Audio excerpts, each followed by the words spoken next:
Entonces, a mí me gusta mucho pensar que el ensayo literario, más allá de que nosotros escuchemos la palabra ensayo y pensemos, por ejemplo, en ese trabajo final para pasar una materia o en esa escritura académica acartonada, pues el ensayo muchas veces se convierte en un testimonio de nuestros pensamientos y muchas veces también se convierte en un testimonio de las posibilidades del discurrir en torno a un tema.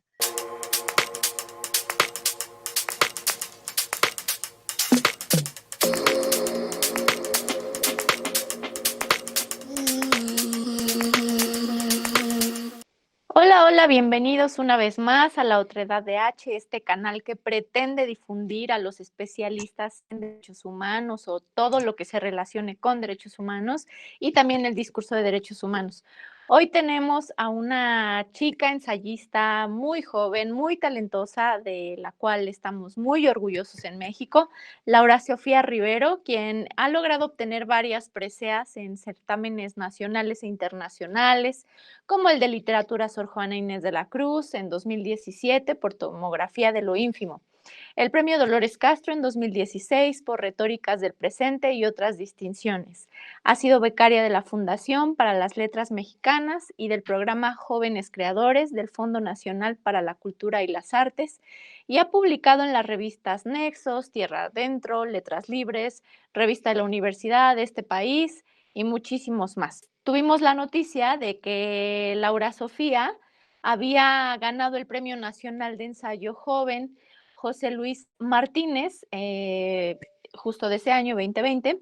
Este certamen lo convoca la Secretaría de Cultura y el programa editorial Tierra Adentro. Ganaste con un libro de 11 ensayos intitulado Dios tiene tripas. Ahora nos cuentas un poquito de qué va, pero primero pues agradecerte, querida Laura Sofía, por concedernos la entrevista. Qué orgullo tenerte por acá. Con esto de la pandemia que realmente no podemos realizar pues como entrevistas presenciales, pero aunque sea de esta forma, para que nos cuentes un poquito el proyecto y en general de tu vida. ¿Cómo estás? Bienvenida, muchas gracias. Muchísimas gracias, Shirley. Me da mucho gusto estar con ustedes. Siento que usualmente los ensayistas no tenemos pues mucha oportunidad de decir yo hago literatura, escribo y me dedico a la escritura creativa, porque creo que es uno de los géneros que menos difusión tienen, ¿no?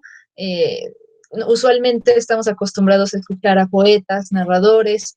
Creo que quizá compartimos un poco de la impopularidad con los dramaturgos, pero al menos ellos tienen otros espacios de socialización, ¿no? De su quehacer creativo.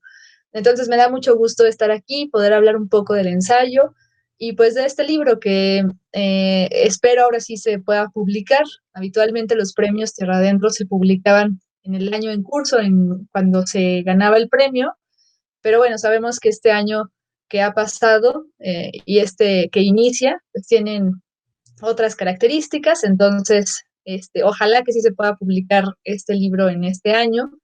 A mí me entusiasma mucho porque creo que dentro de los trabajos que he escrito, este texto pues tiene un tema muy peculiar, tiene un tema tabú, pero al menos para mí fue muy importante escribirlo porque creo que me enfrentó a muchas de las cosas que yo creo que es la escritura creativa, que implica muchas veces acostumbrarnos a decir lo que usualmente no diríamos en otros espacios o en otros lugares y saber que la escritura es un territorio de descubrimiento, de incluso como de ejercicio, eh, que muchas veces te plantea diferentes desafíos y a mí este libro en particular me los planteó, entonces me da mucho gusto que pueda tener una buena salida con este premio. Es un libro, como mencionabas, de 11 ensayos que tratan sobre nuestros desechos, por eso se llama Dios tiene tripas, tomando un poco como epígrafe una de las frases que puso Milán Kundera en La insoportable levedad del ser. De allí tomé este fragmento para nombrar a los ensayos.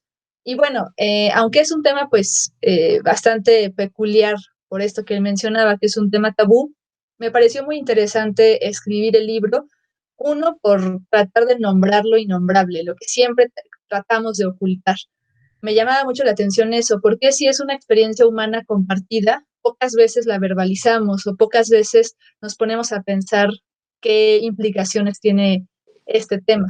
Algo muy curioso que me pasó es que cuando lo escribí, mmm, inevitablemente tuve que tratar muchos temas de higiene, de salubridad, que en este momento ahora tienen pues otra repercusión, ¿no? Entonces es también muy interesante eso, saber cómo muchas veces en la escritura uno descubre ciertos temas que en un momento son irrelevantes y después toman otra relevancia.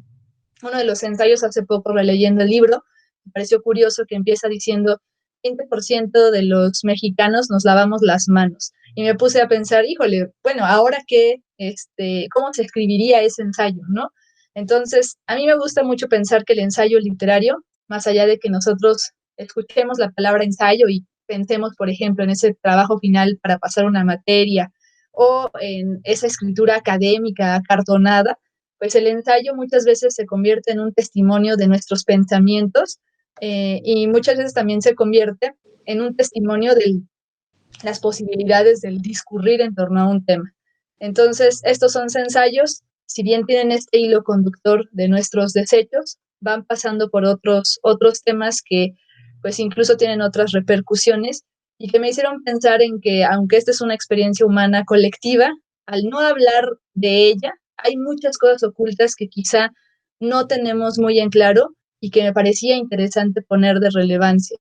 Ahora que mencionabas que este es un programa enfocado a los derechos humanos, fue para mí muy interesante pensar, por ejemplo, que nosotros creemos, quizá por nuestra forma de vida, que la salubridad en torno al destino que tienen nuestros desechos es algo muy similar en todas partes, pero desconocemos, por ejemplo, aquellas regiones en donde la gente no tiene acceso a estos servicios que nosotros consideraríamos de primera necesidad.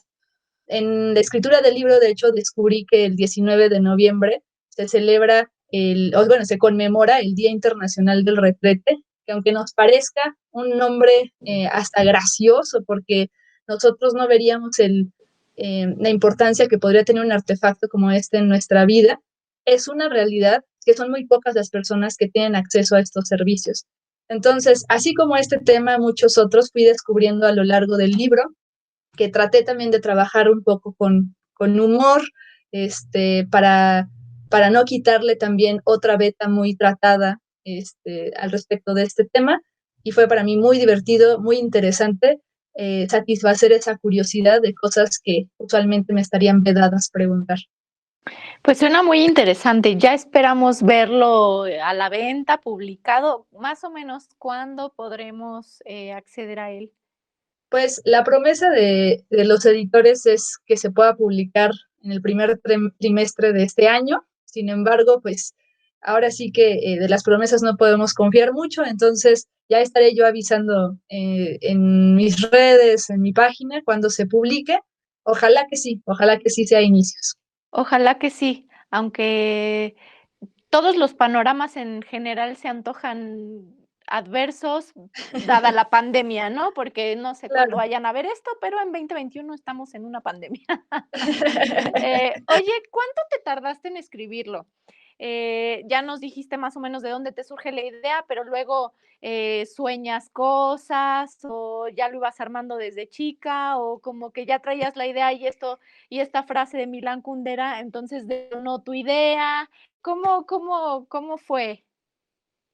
Pues fíjate que en realidad creo que ha sido un tema que siempre me ha interesado. Es curioso porque hace poco estaba releyendo los libros que he escrito y me he dado cuenta que sin querer todos los libros que he escrito tienen un ensayo sobre desechos, sobre baños, sobre cualquiera de estos temas y uno sobre estatuas. Entonces es curioso descubrir tus propias obsesiones que quizá ni siquiera tenías conocimiento de ellas. Eso es algo también muy hermoso de la escritura, al menos para mí. Pero bueno, este libro en realidad surgió porque en mi libro anterior, que se llama Tomografía de lo ínfimo, escribí un ensayo sobre los baños públicos y estaba yo en ese entonces en una beca y mi tutor de entonces me dijo, oye, pues es que este ensayo, la verdad, va para un libro. Y yo creo que le tomé muy a pecho esta sugerencia, al punto de que decidí hacer este libro y me tardé más o menos como unos 3 años en escribirlo. Creo que también para mí fue muy interesante esta escritura, porque todo lo que había hecho antes había tenido un ritmo muy diferente para escribirlo, pero en este caso en particular, justo por ser temas tabú, a veces me resultaba muy difícil dedicarme solo a él. Entonces, de hecho, lo iba escribiendo a la par que iba escribiendo otros textos, temas muy diferentes, un poco para darme aire. Entonces, sí, tardé 3 años en escribirlo, en redactarlo, y me ha parecido también muy curioso eso, ¿no? Cómo quizá uno puede llegar a escribir de mundos que ya no son tan cercanos al nuestro por esta situación de la pandemia y de la contingencia, pero pues también es interesante descubrir eso, ¿no? Cómo a partir de la higiene, de la salud, de nuestros desechos, hay muchísimos otros temas y muchísimas otras hebras que se van sacando. Y sí, tardé ese tiempo. Entonces descubres que ya ese tema lo traías, ¿no? Sí, Lo la verdad es traías que adentro. algo que me parece muy curioso es que siento que también tuvo mucho que ver mi relación con la docencia. Cuando yo les explicaba literatura a personas de bachillerato, creo que me enfrentaba con cierto prejuicio de que la literatura siempre tiene que tratar de grandes temas. Y uno de mis intereses era mostrarles el lado humano de la literatura a mis alumnos y les decía, es que obras tan importantes como Gargantúa de Rabelais o como El Quijote de Cervantes tienen episodios sumamente escatológicos, ¿no? Y yo les decía, es curioso que nosotros representemos al Quijote en nuestras estatuas casi como si fuera un héroe. Cuando uno lee el libro te das cuenta de que para nada es ese héroe, al contrario, es una burla de esos caballeros Ujú. andantes, pero no tenemos estatuas que lo muestren vomitando encima de Sancho Panza, ¿no? Entonces, me parecía curioso enseñarles esa parte humana de la literatura a partir de cosas que por considerarlas tabú ya no le llegan a esas nuevas generaciones. Y yo creo que también de allí viene mi interés.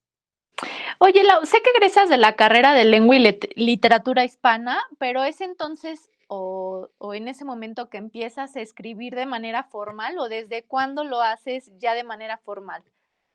De manera formal fue bastante diferente a entrar a la carrera. Yo de hecho entré a la carrera con una intención muy distinta. Quería ser docente y quería ser lingüista. Fue curioso porque cuando entré a la carrera, muchos de mis compañeros de hecho habían ingresado para ser escritores y yo pensaba, bueno, pero esta gente, ¿para qué viene aquí? Si aquí no nos van a enseñar a ser escritores. Y a la mera hora yo terminé tomando esa vertiente profesional, ¿no? Realmente creo que siempre es muy difícil decir que tu profesión es ser escritor, porque pues es escritor quien escribe, no necesariamente el quien publica. En mi caso, creo que me lo empecé a tomar más en serio, a pesar de que siempre he escrito pues por gusto, desde niña. Nunca veía que eso pudiera tener una salida profesional. Creo que me lo empecé a tomar más en serio cuando recibí una beca de creación literaria de la Fundación para las Letras Mexicanas, que siempre recomiendo porque es una beca en donde en 2 semanas te, te dan algunos cursos, tutorías con muchísimos otros jóvenes. Es una beca destinada a jóvenes entre 18 y 22 años. Y son jóvenes de todo el país. Entonces creo que asistir a esa beca en un momento en el que yo para nada me dedicaba a la escritura, fue para mí una oportunidad de saber que hay muchísimas otras personas que les interesa escribir, que leen cosas tan diferentes a lo que uno lee. Y para mí fue un conocimiento muy interesante de que esto puede ser también una carrera, de que uno puede ser escritor, ¿no? Y pues sí, yo creo que desde allí empecé a tratar de hacerlo con más frecuencia, hacer un hábito eh, que no tenía antes. Y sí le agradezco muchísimo a esta beca porque creo que pues también no es una beca de reconocimiento, ¿no? No es una beca que se la den a personas que ya se dedican a ello, es una beca de formación. Entonces, para mí al menos fue muy bonito no tener que necesitar un currículum, sino solamente ganas de escribir y tener esa oportunidad de conocer otras personas y de hablar de la literatura en los términos más bellos para mí. Hablar de la literatura desde el, oye, ¿qué te gusta? ¿Qué te interesa? ¿Qué es lo que te gusta leer? Y no desde lo que luego puede acabar un poco con la voluntad creativa en la escuela, ¿no? Entonces fue a partir de entonces que comencé a escribir ensayo más asiduamente. Oye, justo ahora que mencionas lo del curso y las edades específicas para ese curso, ¿crees que es la edad en la que se debe empezar a escribir o no hay edad, nunca es tarde, desde niño? ¿A qué edad se tiene que empezar a escribir o se puede, se vale? Y a leer, ¿no? Ya no digamos escribir, a leer. Yo creo que para leer, pues entre más pronto se empiece, mejor, ¿no? Eh, Sé que muchas veces nos hablan de los hábitos de lectura casi como si fuera ir al gimnasio o hacer ejercicio y por eso nadie lo quiere hacer, ¿no? Por eso yo misma no hago ejercicio porque me da flojera pensar que tengo que hacer series de 30 y cosas por el estilo. Creo que si le presentas a un niño la lectura de ese modo, como antes había ciertas publicidades que decían lee 30 minutos al día y que eran aburridísimas, pues creo que para nada le va a interesar, ¿no? Pero creo que también desde pequeños deberíamos empezar a leer, pues por la oportunidad que nos da de tener libertad, de salir un poco de este mundo, de lo que vemos a diario, que no creo que se pueda satisfacer de otra manera. Quizá podemos salir del mundo a través de las ventanas infinitas del Internet, pero lo que nos ofrece la literatura es que no solamente es una salida a otros lugares, sino a otra forma de usar las palabras. Esas palabras que usamos a diario y que ya se convierten en moneda de cambio, que puedan significar otra cosa, que puedan abrirte otras perspectivas, es para mí sumamente enriquecedor, ¿no? Y a mí me gustaría compartir esa experiencia de absoluta libertad, de no ser lo que tienes que ser, sino de ser lo que quieres ser y todas las posibilidades abiertas, tenerlas ante ti. Me gustaría compartirla con quien sea y de la edad que sea. Entonces, también creo que quizás si empezamos a partir de leer clásicos, siendo muy niños, pues no vamos a tenerle muchísimo interés a la literatura, así como también los niños que solamente leen literatura comercial. Hay muy buena literatura infantil y juvenil que tiene una excelente calidad que se hace en nuestro país, pero que también no le damos buena difusión, ¿no? Entonces, también allí hay una beta muy interesante para trabajar como mediadores culturales. Y al respecto de escribir, pues no creo que haya edad, como lo hemos visto, hay escritores que publican su primera novela a los 18 años y hay escritores que la publican a los 60, ¿no? Entonces, yo creo que pues sí, es importante recordar que un buen escritor siempre es un excelente lector, ¿no? Entonces sí van de la mano y me parece súper divertido y súper liberador poder hacer eso cuanto antes. Entonces no hay edad, ¿verdad? Entre más No hay pronto edad. mejor, pero nunca es tarde, ¿cierto? Exactamente. Me Ok, gusta más tu adagio. nos quedamos con eso. Oye, justo ahora que hablas como de que te gustaría, ¿no? Que ver a las personas leer a lo mejor más pronto. ¿Tiene algún sueño, Lau, pero con el que sueñe despierta? Pues creo que va cambiando día a día, pero en este momento uno de ellos es la docencia.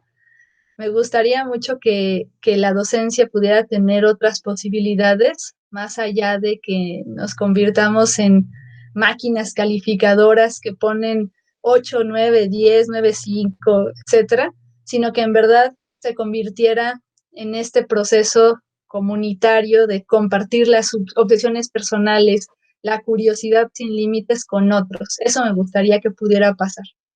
Oye, Milau, sabemos que estás estudiando otro posgrado, ¿no? El doctorado en el Colegio de México. ¿Dónde vamos a ver a Laura Sofía en el corto, en el mediano y en el largo plazo? Digamos, en 1 año, en 5 y en 10 años. Híjole, la verdad es que en este momento, con la situación de pandemia, es difícil pensar en el futuro. Eso también es curioso, ¿no? Porque escritores que admiramos muchísimo creían no solamente en el futuro, sino en una vida después de la vida. Y nosotros ya ni siquiera podemos creer en lo que va a suceder en marzo, ¿no? Entonces, eso también me parece interesante cómo afectará nuestra escritura y lo que esperamos de la literatura. Y en mi caso, la verdad es que sí, me resultaría difícil decir dónde me encontraría yo en 1 o en 5 años, pero sí creo que atendiendo a mis intereses más de raíz, pues creo que siempre me he considerado más docente que escritora incluso, y me gustaría que en algún momento quizá se pudieran mezclar esas dos cosas que amo, ¿no? Escribir y la docencia. Entonces, en algún momento sí, quizá me gustaría escribir algún libro de divulgación literaria o de divulgación de la literatura, algo quizá de didáctica de la literatura, que quizás son también de mis sueños secretos, ¿no? Que no le comparto a muchos, pero ahorita en confianza me atrevo a decirlos. Espero que en algún momento esos dos caminos se puedan unir. No sé en qué, si a corto o largo plazo, pero al menos ojalá. Oye, Lau es una escritora que podría darnos una sorpresa en género y en temas, en contenidos. Pues yo espero que sí. Aspiro un poco a eso, no tanto para sorprender a los demás, sino para sorprenderme a mí misma. Y creo que también por eso en este momento decidí escribir este libro, ¿no? Que a mí misma me sorprendió el sí tomar la decisión de atreverme a escribirlo. Me gustó que un amigo me dijo, bueno, pues es que escribiste el libro que nadie quiere escribir. Y en lugar de tomarlo como algo negativo, me pareció algo positivo, porque en general trato de hacer eso, escribir libros que incluso a mí misma me parecen un desafío de lectura, de escritura. Y sí, en algún momento, a pesar de que estoy muy habituada al ensayo, porque he encontrado en este género un excelente camino para descubrir cosas nuevas, pues en algún momento podría hacer alguna otra cosa, ¿no? Este, o tratar otros temas. Y creo que también es lo hermoso del ensayo, que te permite intentar pensar por escrito, ser otra persona diferente. Hoy el ensayo es tu género favorito para escribir, pero para leer. Yo creo que también, la verdad es que también creo que depende mucho de temporadas, hasta parezco yo tienda de ropa, ¿no? Como que cada temporada va cambiando el stock Primavera, de, verano. exacto, ¿no? A ver qué trae en otoño, invierno para mi librero. Casi, casi lo podría yo pensar así. Pero en general tiendo mucho a leer ensayo, como me parece un género muy inesperado, siempre descubro cosas muy diferentes, me fascina, es lo que más me gusta leer. Pero también me gusta mucho leer poesía, me gustaría conocer más autores.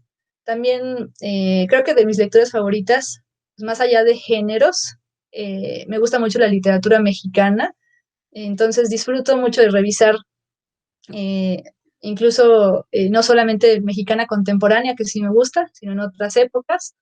Y la verdad es que sí estoy muy abierta a leer de lo que se pueda, ¿no? Me gusta mucho también la literatura fantástica. Creo que quizá revelaré que soy muy mala lectora de novelas, como que si no me engancho con ellas, ya me cuesta trabajo leerlas todas. Te da flojera. Sí, como que tengo que Luego entrarme en el pasa. mundo, ¿no? Si Sí, no, ya me sacan. sí. Pero pues sí, también hay otras que me fascinan, ¿no? Entonces, creo que en general también disfruto mucho de los libros inclasificables, los libros extraños, misceláneos. Un libro que también está próximo a publicarse. Es curioso, ¿no? Uno no publica cuando estás haciendo algunos libros y de repente comienzas a publicar uno y otro, y más con la pandemia se van juntando.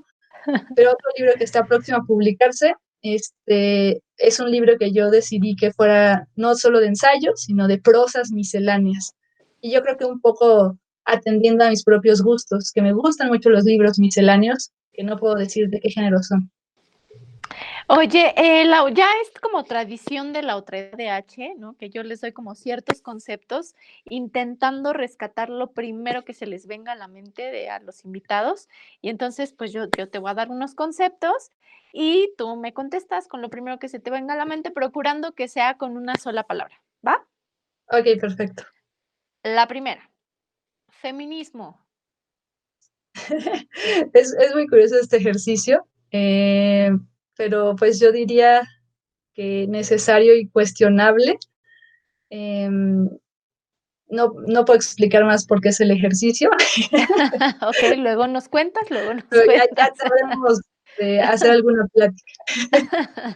Ensayo, Ensayo, yo diría vida. derechos, Yo diría quizá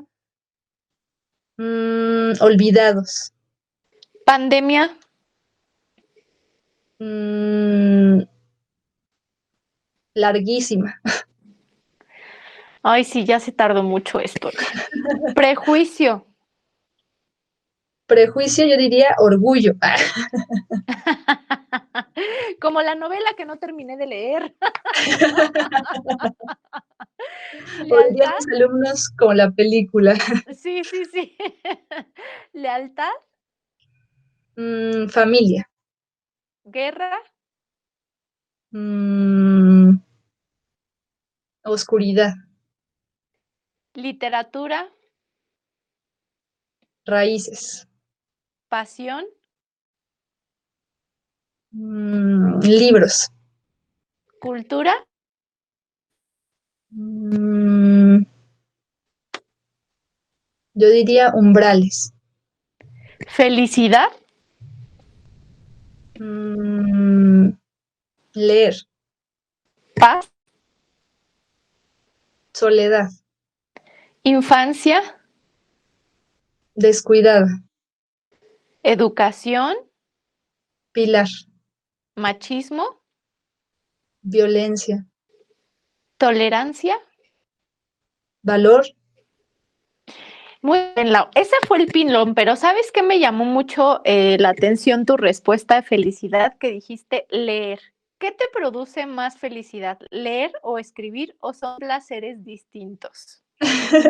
Está padrísima esa pregunta. Eh, yo creo que es un poco para mí placeres distintos, casi como los placeres culinarios. Siento que leer es como tomarse un buen chocolate, que es reconfortante, hace sentir en casa. Y siento que quizá escribir para mí es como probar algo enchilado, ¿no? Que te pica, te sacude, te incomoda, pero te hace también ser feliz y sentirte completo. ¿Se complementan? Sí, por supuesto. Yo creo que también uno escribe lo que te gustaría leer y no has encontrado. Entonces, por eso también entre más vas leyendo, más espacios nuevos encuentras de saber qué es lo que quieres decirle a los demás. Oye, ¿cómo animar a los chicos y a las chicas a escribir o a incluso a leer? Cuando a lo mejor vienen de contextos sociales, económicos y culturales no muy favorables y donde a lo mejor pues estas prácticas no son como, no se practican tanto o que simplemente hasta mal vistas son. Pues creo yo que, por ejemplo, en mi propio caso, quizá tuve una cuestión propicia para dedicarme a las letras, puesto que soy hija de un profesor de literatura, y siempre la literatura me pareció algo muy cercano, pero también creo que crecí en un ambiente muy hostil, porque soy de Tlalnepantla, y el acceso a la cultura es nulo. Entonces, lo que no tenía en casa, no lo tenía en ninguna otra parte. Pero una amiga y colega poeta, que se llama Patricia Redondo, dice, yo creo que toda la literatura mexicana nueva va a venir de la periferia, va a venir de la zona metropolitana, del norte, de estos lugares donde no hay nada. Y justo como está uno tan aburrido, viendo el smog de las fábricas que te rodean, los charcos de materia que quién sabe qué es, ¿no?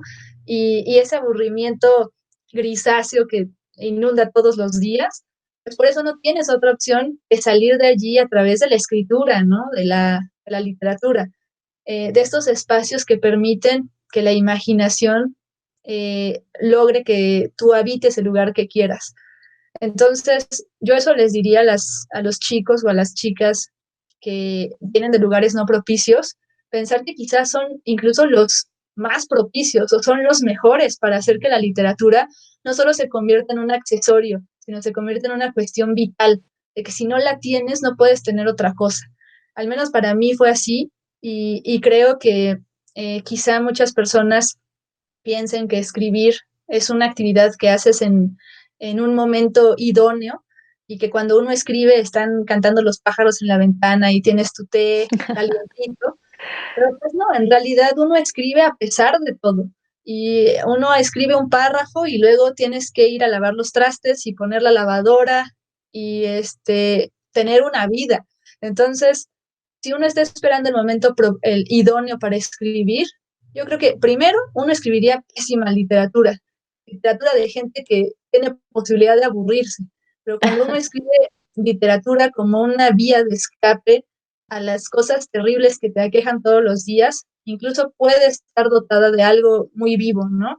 Yo les diría eso a las personas que quizás sienten que no vienen de un gran lugar para la cultura, que la mejor cultura es la que uno mismo se crea, ¿no? Y la que uno mismo va construyendo. Y también que ser escritor no necesariamente tiene que ser una profesión, sino que escribir es una actividad placentera, te dediques o no a publicar. Leer es una actividad placentera, te dediques o no a ganar dinero a través de ello o a sobrevivir a partir de ello, sino que pueden cumplir otras funciones dentro de nuestro día a día y que independientemente de la profesión que practiquemos, todos utilizamos el lenguaje para darnos a entender, para comunicar y para establecer nexos con otros. Entonces, si es un pilar en lo que somos frente a los demás, vale la pena tener un poco más de conciencia de cómo utilizarlo. Oye, el siguiente mensaje no quiero que se los des a los niños, a los que les dicen que no estudien eso, que no se dediquen a escribir. Más bien me gustaría que te refirieras a esos papás y a esos amigos y a esos vecinos que les dicen a los niños: "No estudies eso, te vas a morir de hambre, no pierdas tu tiempo, haz algo más productivo". ¿Qué les dices a esas personas tóxicas? Pues les diría que quizá es muy ingenuo pensar que ciertas actividades te van a dar o no dinero, o te van a dar o no de comer, porque realmente cualquier trabajo, el que sea, de la profesión que sea, por ser un trabajo es difícil y por eso te están pagando, porque nadie más lo quiere hacer, ¿no?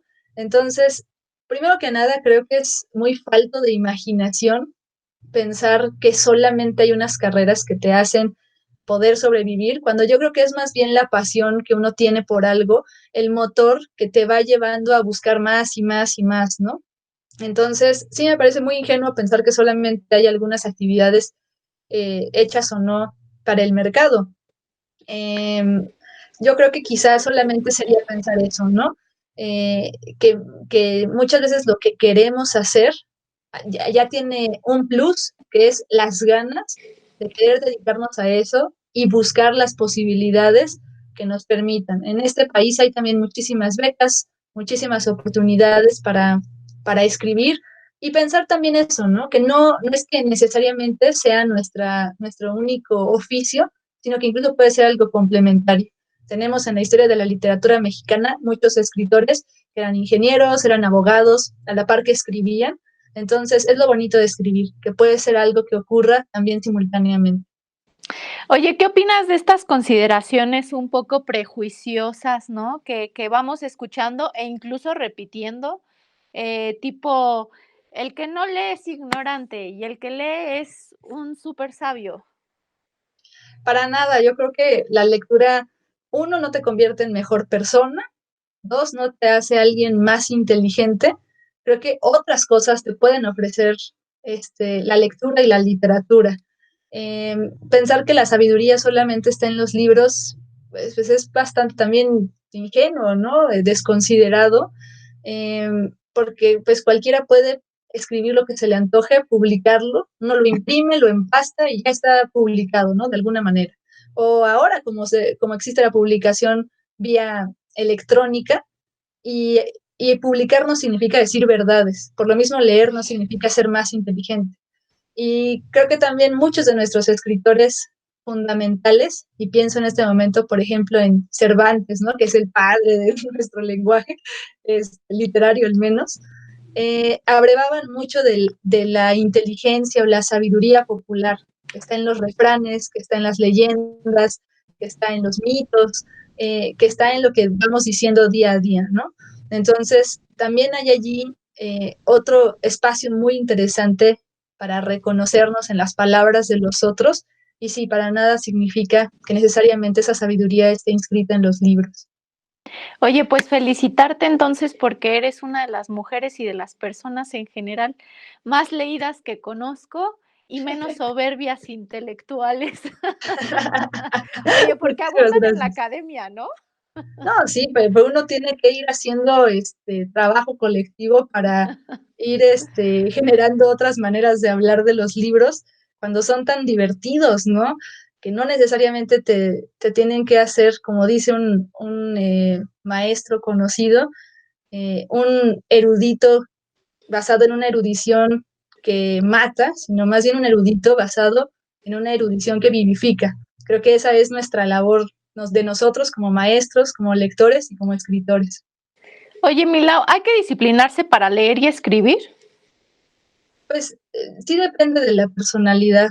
Yo trato de encontrar maneras de disciplinarme, dar talleres, tomar talleres, estudiar un posgrado, son maneras de disciplinarme a alguien que la verdad considero que es bastante indisciplinada, ¿no? Esa pequeña yo que todo el tiempo me dice, no leas, ponte a hacer otra cosa, ¿no? Ponte a cocinar algo nuevo.